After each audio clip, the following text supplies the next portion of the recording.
넘어야 보이는 은혜라는 제목으로 말씀 같이 나누겠습니다. 어디 가서 저도 이제 똑같이 설교를 듣는 입장이 되고 또 강의를 듣는 입장이 되면 가끔씩 설교하시는 분들이 옆에 분들하고 인사 나누세요. 앞뒤로 돌아보시면서 악수도 하시고 인사 나누세요. 그게 얼마나 쑥스러운지 몰라요. 알지도 못하는 사람하고 뒤돌아보고 이제 인사하고 악수하라 그러는데 또 웃어줘야 되잖아요. 이렇게 쳐다보고서 밋밋하게 있으면 안 하니만 못하죠. 그러면은 또 웃어야 되고 또 인사해야 되고, 그래서 제가 그러다 보니 여러분들한테 그런 거 안 시키고 또 여러분들도 또 쑥스러워할까봐 그러는데, 오늘 제가 앞에서 이렇게 보다 보니까 어제 길거리에서 만난 어떤 한 부부가 갑자기 생각나요.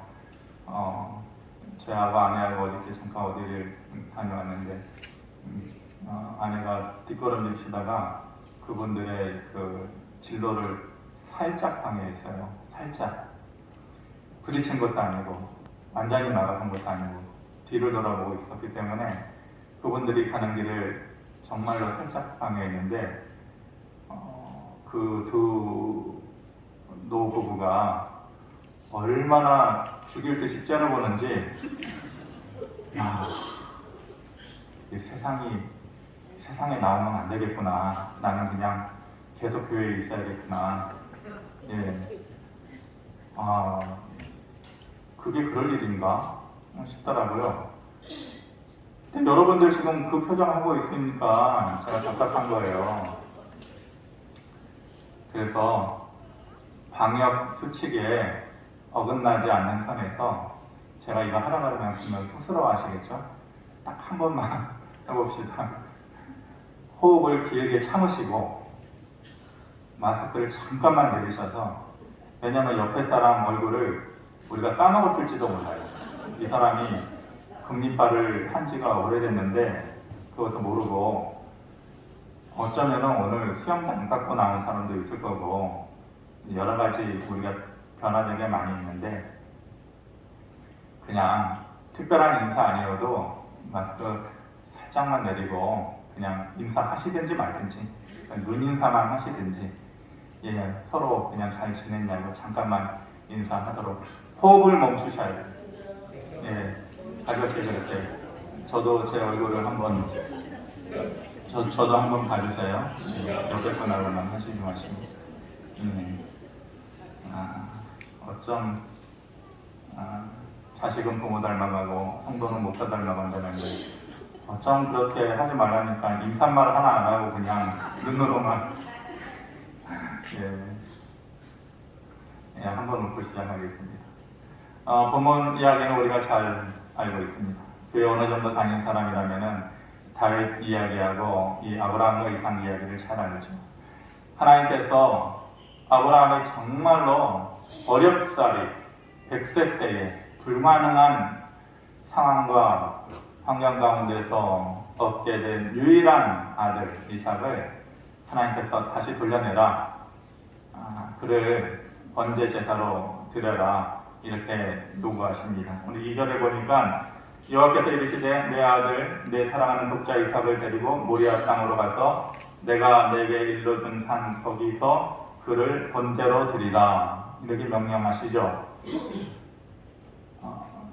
이삭을 잠깐만 너의 곁에서 떨어뜨려 놓고 내가 훈련시킬 때까지만 너는 참고 있어라, 이게 아니고 번제로 드려라.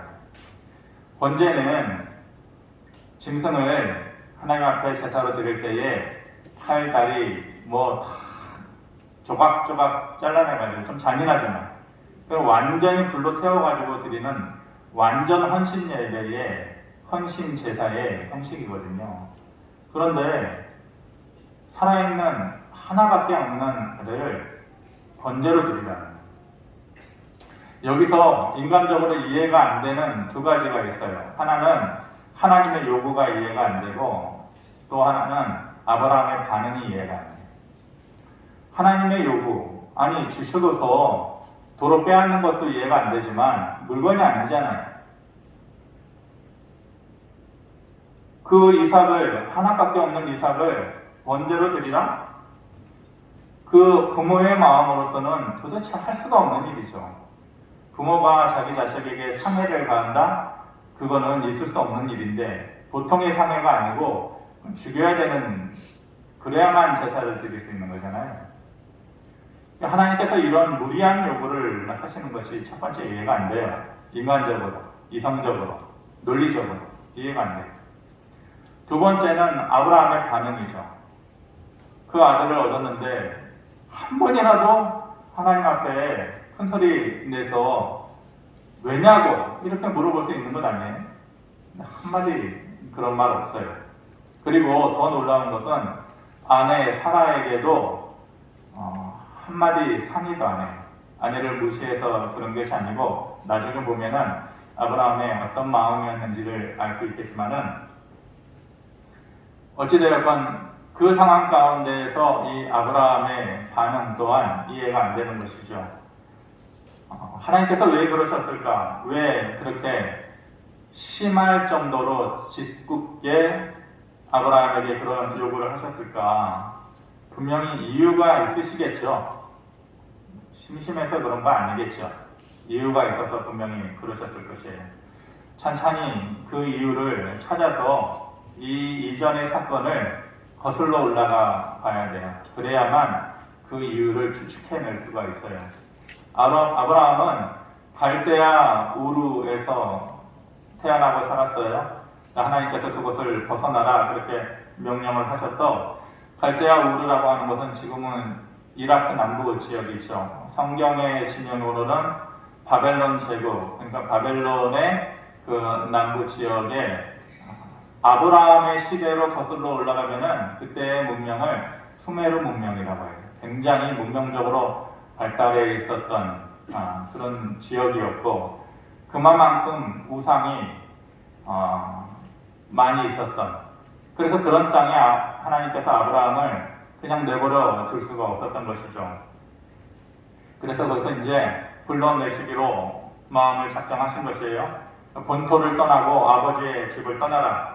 그리고 내가 너에게 명령한 것으로 다시 가라. 이렇게 얘기하십니다. 창세기 12장 1절을 보면은 여호와께서 아브라함에게 이르시되 너는 너의 고향과 친척과 아버지의 집을 떠나 내가 너에게 보여줄 땅으로 가라. 말해주고 가라고 하면은 좀 괜찮아요. 보여주시고 가라고 하면은 좀 괜찮아요. 그런데 말해주지도 않고 보여주지도 않고 내가 앞으로 너에게 보여줄, 아브라함의 입장에서는 확신이 가지 않는 것이죠. 보여줄 땅으로 가라. 쉬운 결정은 아니었어요. 왜냐하면 내가 머무는 것이 익숙하죠. 그런데 아브라함이 그대로 순종을 합니다. 거기까지 믿음으로 하나님 앞에 그 말씀에 순종을 했지만, 그렇다고 그 당시에 아브라함이 완성된 믿음은 아니었어요. 믿음의 조상이라고 불릴 만큼 그런 믿음의 모습이 아니었단 말입니다. 그 과정 가운데에서 하나님께서 인정할 수 없는, 사람들 앞에서 아브라함의 모습이 두려움 가운데 있었고, 하나님을 완전히 의지한다면 그렇게 두려움의 모습에 사로잡혀서 살아서는 안 되는 것이죠. 그리고 사람들 앞에서 속이는 거죠. 자기의 아내를, 그 신분을 속이면서 사람들이 어떻게 할까봐. 하나님께서 내 자신을 보호해 주시고 인도해 주시자는 그 믿음이 아브라함을 사로잡고 있었던 것이 아니라 의심과 두려움에 사로잡혀 있었던 아브라함의 모습이에요. 여기까지 보면 우리들의 모습하고 너무 똑같죠. 그냥 아브라함이나 우리나 별반 다를 것이 없는 그런 모습이란 말입니다.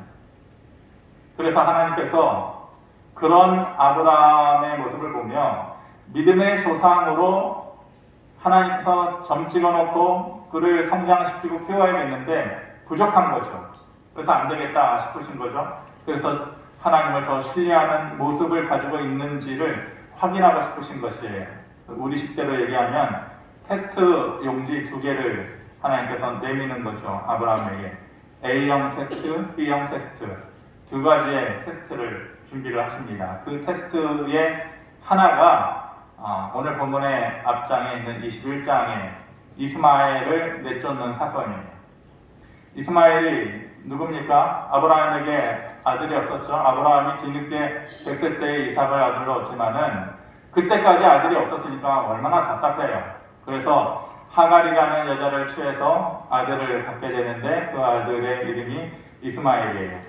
그리고 시간이 지나고 나서 아브라함에게도 하나님께서 약속하신 그 아들이 탄생하게 되죠. 바로 본문에 나와 있는 이삭이 그 주인공인데, 이 이스마엘하고 이삭하고 지내다 보니까 형제 사이 아닙니까? 배다른 부모를 가지고 있지만은 이스마엘이 자꾸 이삭을 괴롭히는 거죠.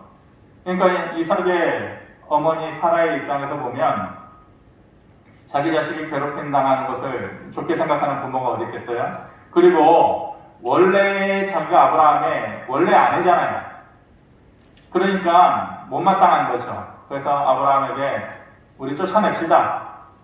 우리 자식이 없었을 때는 모르겠지만 지금은 우리 자식이 있으니까 저 여자와 저 아들이 당신 자식 노릇하는 거 이제 못 보겠다. 꼴 보기 싫다. 쫓아내자. 이렇게 얘기하는 거예요. 여자의 마음은 그런데 남자의 마음은 어떨까요? 여자의 마음은 그런데 아버지 된 아브라함의 마음은 그럴까요? 똑같을까요? 그렇지 않죠. 아브라함이 고민을 합니다. 이거 어떻게 해야 되나? 이러지도 못하고 저러지도 못하고. 근데 하나님께서 나타나셔서 정답을 딱 얘기를 해주셔요. 내쫓아라. 사라의 말대로. 왜냐? 너에게 있어서 그리고 앞으로의 내 역사를 이루어가는 데 있어서 이스마엘이 주인공 아니다. 너에게서 난 이삭으로부터 내 앞으로의 구원의 역사가 이루어질 것이다. 이삭만이 내 약속의 씨다. 이렇게 얘기하면서 쫓아내라. 이렇게 얘기를 해요. 그 말을 들었지만 인간적으로는 비도덕적이죠. 비윤리적이죠. 아버지가 자식을 쫓아낸다? 이해가 안 되는 부분이에요. 근데 결론적으로는 아브라함이 하갈과 이스마엘을 쫓아냅니다. 아브라함이 어떤 마음이었을까? 성경의 히브리서나 이런 데를 보면 아브라함의 마음은 그거예요. 도덕적으로는 이해가 안 되지만 하나님의 말씀이고 하나님의 명령이니까 순종하자. 하나님의 뜻이 있을 거다. 이런 마음으로 일단 순종을 합니다. 그래서 A형 테스트, 하나님께서 보시고자 하던 A형 테스트에는 일단 합격을 하는 거죠. 근데 하나님 마음에 부족한 것이 있는 거예요. 더 확인하고 싶으신 것이 있는 거죠. 그래서 테스트 B형을 내미는 것이 바로 오늘 본문의 모리아산 사건입니다. 이삭을 내놔라. 번제로 드려라. 그래서 누구에게도 상의하지 않고 모리아산으로 가서 하나님 명령하신 대로 이삭을 칼을 들어서 이삭을 죽이고 각을 떠서 번제로 드리려고 하는 그 시점에 하나님께서 오늘 11절 말씀처럼 다급하게 아브라함을 두 번 부르시는 것이죠. 아브라함아, 아브라함아, 손대지 말아라. 그러면서 12절 말씀에 이렇게 하십니다. 같이 한번 보겠습니다. 12절 시작. 사자가 이르시되 그 아이에게 내 손을 대지 말라. 그에게 아무 일도 하지 말라. 내가 내 아들 내 독자까지도 내게 아끼지 아니하였으니 내가 이제야 얘가 하나님을 경외하는 줄을 아노라. 아멘. 중요한 말은 이제야. 이제야 너가 나를 경외하는 줄을 알겠다라는 것은 그 전까지는 하나님께서 확신하지 못하셨다라는 것이에요. 이제야 너를 합격시켜주겠다 이런 말. 하나님께서 우리에게 요구하시는 선이 있어요. 그때의 그 장면에 아브라함에게 요구하시는 선이 있어요. 그 선을 넘어섰을 때에 비로소 하나님의 인정을 받고 하나님의 복을 받게 되는 것이에요.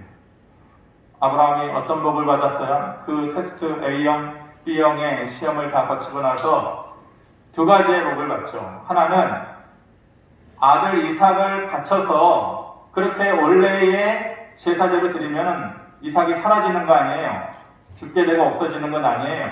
바쳐서 없어질 것을 대신하는 또 다른 은혜를 준비하셨어요.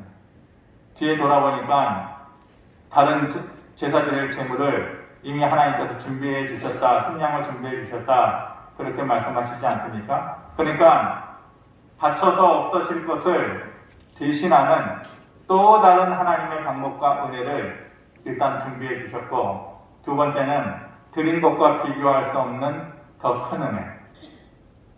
내가 이것을 드렸을 때 그것과는 비교할 수도 없는 더 큰 은혜를 하나님께서 준비해 주셨어요. 22장 16절 17절 보면 내가 이같이 행하여, 이같이라는 것은 그 행위와 관련돼서 이런 거예요. 내 아들 내 독자 또 아끼지 아니하였은즉 내가 내게 큰 복을 주고 내 씨가 크게 번성하여 하늘의 별과 같고 바닷가의 모래와 같게 하리니 내 씨가 그 대적의 성문을 차지하리라. 이렇게 말씀하셔요.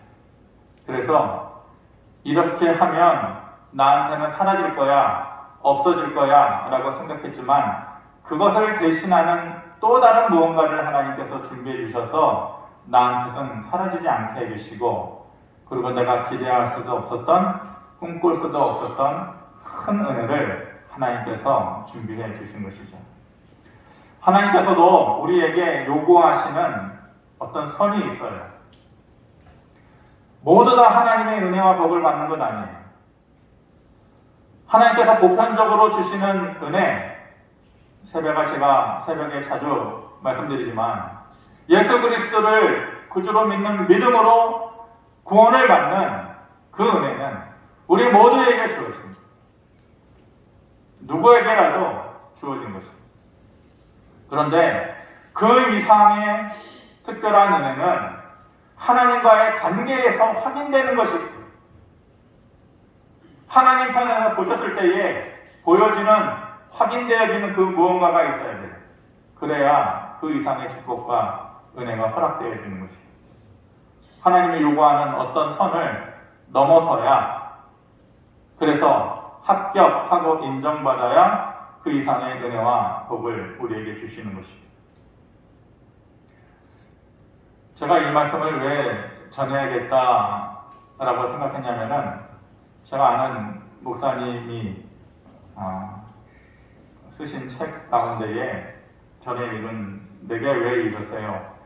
욥의 그 고난 가운데에서 하나님의 뜻을 발견하게 되는, 새롭게 발견하게 되는, 그리고 잃어버릴 것과 같았던 그 인생이 잃어버린 것으로 끝나지 않고 마치 이 아브라함과 이삭의 경우처럼 새로움으로 채워주시는 하나님의 은혜를 내게 왜 이러세요? 이런 책을 통해서 말씀하셨는데, 그 책 가운데에 한 구절이 제 눈에 들어온 것이 있어서 표시를 해놓은 게 있어요.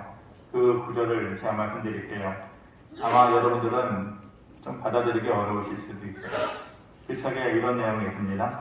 내게 쓰려고 아껴둔 것을 하나님이 달라 하시면 내어드리는 것이 믿음이다. 슬라이드 보여주세요. 예. 내게 쓰려고 아껴둔 것을 하나님이 달라 하시면 내어드리는 것이 믿음이다. 이 한 구절의 문구를 100사람이면 100사람이 다 다르게 받아들이겠죠? 어떤 사람들은 하나님 너무하신 것 아니에요? 일단은 내게 쓰려고 라는 것에 막혀요. 그리고 아껴둔 것에 막혀요.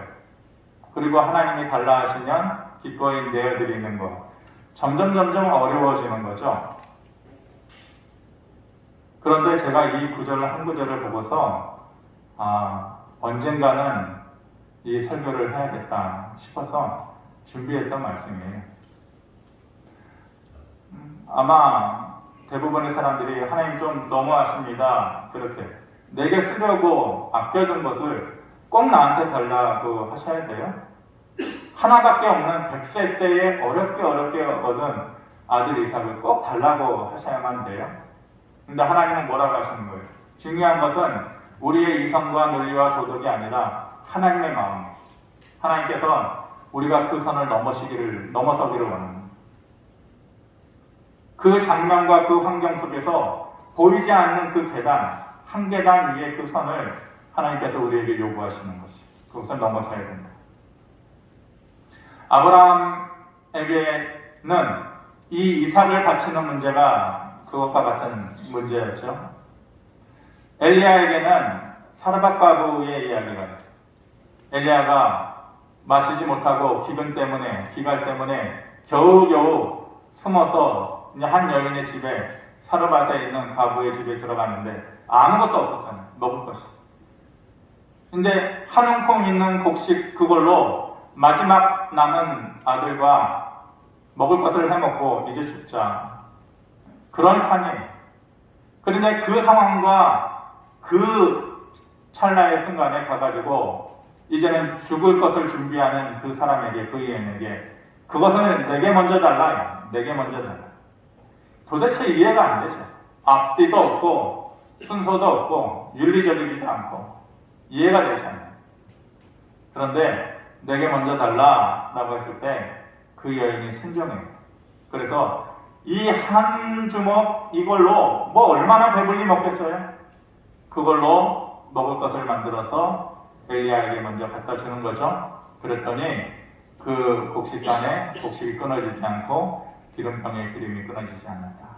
하나님께서 사라져버리는 그 자리와 그 순간에 또 다른 기적과 은혜를 하나님께서 준비하시고 베풀어 주셨던 것입니다. 이 아브라함이 이삭을 드리는 것과 사르밧 과부가 엘리야에게 한 움큼의 곡식을 드리는 것, 단순한 드리면 옛다 먹어라, 그게 아니죠. 그 뒤에는 숨어져 있는 그들의 마음이 있는 거예요. 뭐예요? 하나님에 대한 확신이지. 하나님에 대한 믿음이. 그리고 말씀하셨기에 순종하는 마음이 있는 것이에요. 아브라함이 그냥 드렸을까? 이삭을? 아니에요. 일단은 무슨 마음이에요? 하나님 말씀하셨으니까 무조건적 순종이 일단은 첫 번째 모습이에요. 그리고 두 번째는 히브리서 11장 19절에서 얘기하듯이 다시 살리실 것을 믿음으로 믿었다. 이렇게. 그러니까 아브라함의 마음은 그냥 드린 게 아니고 다시 살리실 것을 믿는 믿음이 있었다라는 거죠.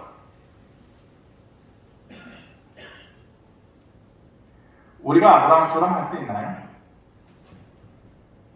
저와 여러분들에게 아브라함과 같은 믿음의 모습을 찾아볼 수 있을까요? 너무 높고 숭고하죠. 그런데 그렇게 못하더라도 최소한 어떤 마음이어야 하느냐? 저는 이 상황 가운데에서 하나님께서 우리에게 내미시는 테스트 용지는 아브라함의 버금가는 용지 테스트는 아닐 것 같아요. 단지 이런 것일 것 같아요. 하나님께서 나를 더 잘 아시잖아. 하나님께서 우리에게 요구하는 그 마음은 그거예요.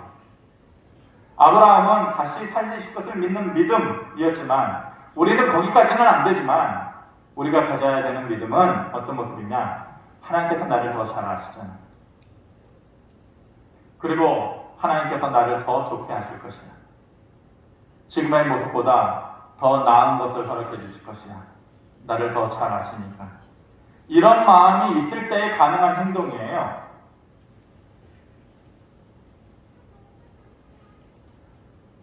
내가 쓰려고 아껴둔 것을 달라고 하실 때에 그것을 하나님께 드리는 것이 믿음이다.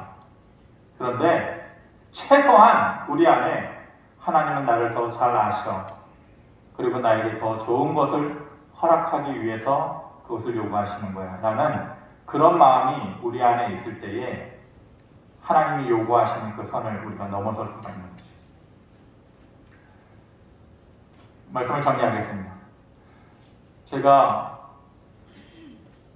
올해 벌써 안식년 된 거는 아시나요? 네, 코로나 때문에 뭐 어차피 가지지 못할 거고 제가 청빙받아서 지금까지 설교하는 동안에 한 번도 헌금 얘기를 안 했어요. 헌금 설교를. 아시겠죠? 그런데 이유가 있어요. 근데 그 이유를 얘기하는 것이 제가 창피해서 말씀을 안 드릴게요. 한 번도 헌금 얘기를 안 했어요. 그런데 어떤 목사님하고 식사를 하면서 얘기를 듣다가 그 목사님이 저희 교회는 한 달에 한 주 11조 드리는 예배가 있다라는 거예요. 그 순서가 있다라는 거예요. 공식적으로 11조를 드리는 예배.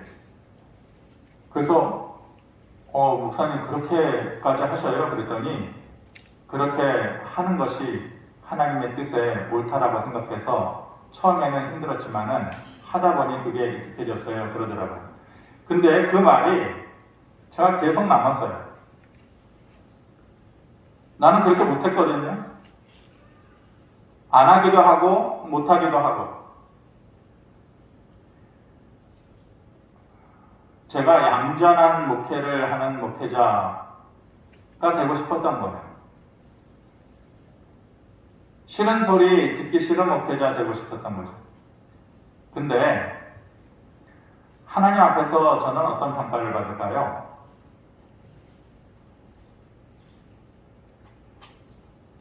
하나님께서 제 개인적으로 보면 야, 너가 그렇게 고상하고 얌전한 목회하는 것이 나하고 무슨 상관이냐? 아마 이렇게 얘기하실 것 같아요. 하나님께서 11조를 명령을 하셨어요. 왜 명령하셨을까요? 하나님께서 없어서요? 하나님이 야 내가 좀 생활을 해야 되니까 너희가 좀 11조를 좀 나에게 갖다 바쳐라. 하나님 받으셔서 어디다 쓰시려고요? 여러분들 10만원, 20만원, 많게는 5, 60만원 11조 내면 그거 받아서 하나님 어디다 쓰시려고? 어디다 쓰시려고 11조를 내가는 거예요? 아니면 사람들이 말하는 것처럼 야 그거 교회만 배불려 주는 거야. 목회자들만 배불려 주는 거야. 할 필요 없어.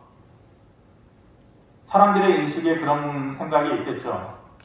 저는 그런 교회, 하나님의 원래의 11조의 목적을 분명히 하지 않고 그렇게 교회만 배불리고 목회자만 배불리는 그러한 용도와 그런 목적으로 11조를 말하는 교회와 목회자는 하나님께서 분명히 반드시 징계하실 거라고 생각합니다. 사는 날 동안이든 그 이후에 그 자식이든 하나님께서 분명히 징계하십니다. 하나님께서 11조를 하라고 하신 데에는 분명한 뜻이 있고 목적이 있어요. 거기에는 물론 여러 가지의 목적이 있어요. 레위인들, 제사장들, 저 같은 목회자들은 그 당시에 땅을 기업으로 주지 않았잖아요. 요즘 식대로 쉽게 얘기하면 너는 그냥 농사 짓지 말고 백성들 말씀 가르치고 영적인 아버지 역할을 해라. 그러면은 뭐 먹고 살아요? 그러니까 레위인들을 위한 11조의 목적도 있었고 사회적인 약자들의 삶을 보충해 주기 위해서 하는 11조. 그런 11조의 다양한 목적들이 있어요. 그런데 제가 생각하는 11조의 목적은 하나님께서 우리의 믿음을 확인하고 싶어하는 마음이 거기에 있는 것 같아요. 분명히 신학적으로 또 성경에서 말하는 11조의 목적은 있지만 하나님께서 우리가 보이지 않는 그 선을 넘어서기를 원하는 하나님의 마음이 거기에 담겨져 있는 거죠. 내게 쓰려고 아껴둔 것을 하나님이 달라 하시면 내어드리는 것이 믿음이다. 하나님은 아브라함이 이삭을 바치듯이 사르밧 가부가 마지막 한 움큼의 곡식을 바치듯이 믿음으로 순종하기를 원하시는 거예요. 우리가. 그리고 그 선을 넘었을 때에 드린 것이 아쉽지 않은 또 다른 것으로 우리의 삶을 채워주시고 그 이상의 복을 주시는 것. 그것이 원래 가지신 하나님의 마음이고 계획이고 목적인 것이에요. 예전에 11조에 대한 정확한 문구인지는 모르겠는데 읽었던 것 중에서 11조는 뭐냐? 감춰진 믿음의 모습을 겉으로 표현하는 것이다. 믿음이라는 것을 어떻게 보일 수가 없잖아요. 당신 믿음이 무게가 얼마요? 몇 톤이요? 보일 수가 없어요. 11절은 감춰진 믿음의 모습을 겉으로 표현하는 것이다. 제가 이 말로 설교를 마무리하면 여러분들은 아마 마음이 무거워지는 사람이 있을 거예요. 근데 저는 마음이 가벼워졌어요. 일단 저는 숙제를 하나는 한 셈이 되니까 선택은 여러분들이 하셔야겠죠. 순종할 것인지 말 것인지, 그 선을 넘어야 보이는 은혜의 삶으로 나아갈 것인지, 아니면 그 선을 밟고 빼고 할 것인지. 부자 청년의 그런 모습이었죠. 할 거 다 했어야죠. 율법도 다 지켰어요. 너가 가진 것을 나누고 또 베풀어라. 고민하면서 돌아가죠. 순종하기 어려운 것이. 내가 쓰려고 아껴둔 것에 머물러 있는 것이. 그 이상의 것을 넘어서기를 원하는 하나님의 마음에 이르지 못하는 것이에요. 저는 숙제를 다 했습니다. 여러분들의 숙제는 여러분들이 하십시오. 그리고 숙제를 잘 하셔서